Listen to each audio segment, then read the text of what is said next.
வக்கீல் வந்து பார்வதியோட வீட்டுக்கு போய் விஜயா கிட்ட பேசிட்டு இருக்காரு. சத்யா மேல கொடுத்துருக்கிற கேஸை வந்து வாபஸ் வாங்குங்க அப்படின்னு சொல்றாரு. அப்ப விஜயா இருந்துட்டு அந்த கேஸை வாபஸ் வாங்குறதுனால எனக்கு என்ன லாபம் அப்படின்னு சொல்லி கேட்கறாங்க. அதுக்கு வக்கீல் வந்துட்டு உங்களுக்கு லாபம் தான் அம்மா, நான் உங்களுக்கு பணம் கொடுக்குறேன் அப்படின்னு சொல்றாரு. அதை கேட்டோன்னா பணமா அப்படின்னு சொல்லி கேட்கறாங்க. ஆமா, நான் உங்களுக்கு 50,000 ரூபாய் பணம் தரேன் அப்படின்னு சொல்றாங்க.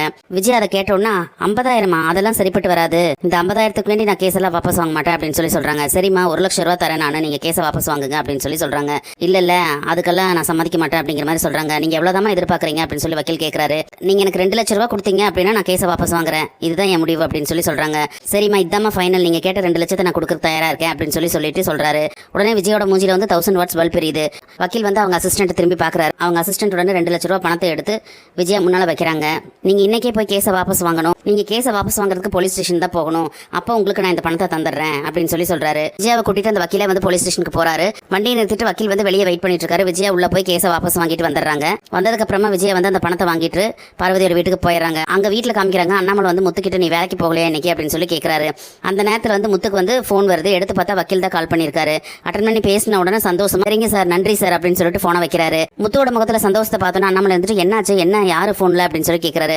அப்பா, அம்மா வந்து இந்த கேஸை வாபஸ் வாங்கிட்டாங்கப்பா அப்படின்னு சொல்றாரு. என்ன முத்து சொல்றேன், நிஜமாவா சொல்றேன், நான் போய் பேசி உங்க அம்மா அந்த கேஸை வாபஸ் வாங்க சம்மதிக்க மாட்டேன்ட்டாலே, அதே எப்படி இவ்வளவு சீக்கிரமா மனசு மாறிட்டா, எதனால கேஸை வாபஸ் வாங்கினா அப்படின்னு சொல்லி அண்ணாமலை சந்தேகமா பேசுறாரு. அந்த நேரத்துல வந்து மனோஜ் உள்ள வராரு. முத்து சந்தோஷமா இருக்கிறத பார்த்தோன்னா அம்மா வீட்டுல இல்லைன்னு சொல்லிட்டு நானே வருத்தத்துல இருக்கிறேன், அம்மா வீட்டுல இல்லாததை நினைச்சு நீங்களா சந்தோஷமா இருக்கீங்களா அப்படின்னு சொல்லி கேட்கறாரு. அதுக்கு முத்து வந்து கோவம் வந்துட்டு, டேய் வாய் மூடுற ஒடுகாலி, நான் ஒன்னும் அந்த சந்தோஷத்துல இல்ல, அம்மா வந்து சத்யா மேல கொடுத்த அந்த கேஸை வாபஸ் வாங்கிட்டாங்க அப்படின்னு சொல்ல கரெக்டா ரூம் போட்டு வெளியே வந்த ரோகிணி அதை கேட்டோன்னு அதிர்ச்சி ஆகுறாங்க. கொஞ்ச நேரம் கழிச்சு முத்துவும் மீனாவும் செல்வத்தோட வீட்டுக்கு போய் சத்யாவை கூட்டிட்டு மீனாவோட அம்மா வீட்டுக்கு போறாங்க. அங்க மீனாவோட அம்மா வந்து சத்யாவை பார்த்தோன்னா ரொம்ப சந்தோஷப்படுறாங்க. வந்துட்டியா அப்படின்னு சொல்லி கேட்கறாங்க. ரொம்ப நன்றி மாப்பிள்ள அப்படின்னு சொல்லிட்டு ரொம்ப தழுதழுக்கிற குரல்ல பேசுறாங்க. என்னங்கத்த நீங்க இதுக்கு போய் இப்படி எல்லாம் பேசிட்டு இருக்கீங்க, இது என்னோட கடமை அப்படின்னு சொல்றாரு. உடனே சத்யா இருந்துட்டு, என்ன மன்னிச்சிருங்க மாமா, நான் ரொம்ப நாளா திமிரா உங்ககிட்ட பேசியிருக்கேன், இப்பதான் வாழ்க்கைனா என்னன்னு நான் புரிஞ்சுக்கிட்டேன், ஒரு சின்ன வீடியோ என் வாழ்க்கையில எவ்வளவு தூரம் இந்த மாதிரி நிலைமையை கொண்டுட்டு வந்து விட்டுருச்சு, அந்த தப்பான ஆள் கூட பழக வேண்டாம்னு நீங்க எத்தனை தூரம் சொன்னீங்க இந்த சிட்டி கிட்ட, ஆனா நான் தான் கேட்காம இருந்துட்டேன், உங்களை பத்தி புரிஞ்சுக்காம நான் எத்தனை தடவை உங்களை அவமானப்படுத்தி வேற பேசியிருக்கேன், என்ன மன்னிச்சிருங்க மாமா அப்படின்னு சொல்லி மன்னிப்பு கேட்கறாரு. உடனே முத்து இருந்துட்டு, டேய் நீ நல்லா படிச்சு முடிச்சுட்டு நல்ல வேலைக்கு போய் இந்த குடும்பத்தை நல்லா பாத்துக்கணும், அதுக்காக தான் உங்க அக்கா மீனாவும் இவ்வளவு கஷ்டப்படுறோம், நாங்க எல்லாருமே அதுக்காக தான் பாடுபடுறோம், நீ அதை புரிஞ்சு இனிமே நடந்துக்க அப்படின்னு சொல்றாரு. கண்டிப்பா மாமா, இனிமே நான் வந்து எந்த தப்பு தண்டாவும் செய்ய மாட்டேன், நான் வந்து என்னோட வேலை என்னவோ அதை நான் கரெக்டா பாப்பேன் அப்படின்னு சொல்றாரு. இந்த பக்கம் பாத்தீங்கன்னா சிட்டியோட ஆபீஸ்ல காட்டுறாங்க. அவசர அவசரமா ரூம் கதவை தள்ளிட்டு ஒரு ஆள் உள்ள வர. டேய் என்னடா அவசரம், அப்படி உள்ள கதவை திறந்துட்டு வர அப்படின்னு சொல்லி சிட்டி கேட்கறான். அண்ணே, அந்த விஜயாம்மா அந்த சத்யா மேல கொடுத்திருந்த கேஸை வாபஸ் வாங்கிட்டாங்கண்ணே அப்படின்னு சொல்ல சிட்டிக்கு வந்து அப்படியே அதிர்ச்சி ஆயிடுது. என்னடா சொல்ற, அந்த முத்துவ மீனாவை அந்த அம்மா வந்து வீட்டை விட்டு துரத்துவாங்கன்னு சொல்லி நான் எதிர்பார்த்துட்டு இருந்தேன், ஆனா இப்படி நடந்துருச்சேடா அப்படின்னு சொல்றாரு. அந்த ரோஹிணி வேற இந்த விஷயத்தை வச்சு நம்ம கிட்ட பேசுவாளே அப்படின்னு சொல்லிட்டு இருக்கும் போதே வந்து அந்த ரோஹிணியோட பிஏ வந்து சட்டையை மாட்டிக்கிட்டு வெளியே வராரு. அதை பார்த்தோன்னா சிட்டி வந்துட்டு, எங்க நீ சட்டையை மாட்டிட்டு கிளம்பிட்டே அப்படின்னு சொல்லி கேட்கறாரு.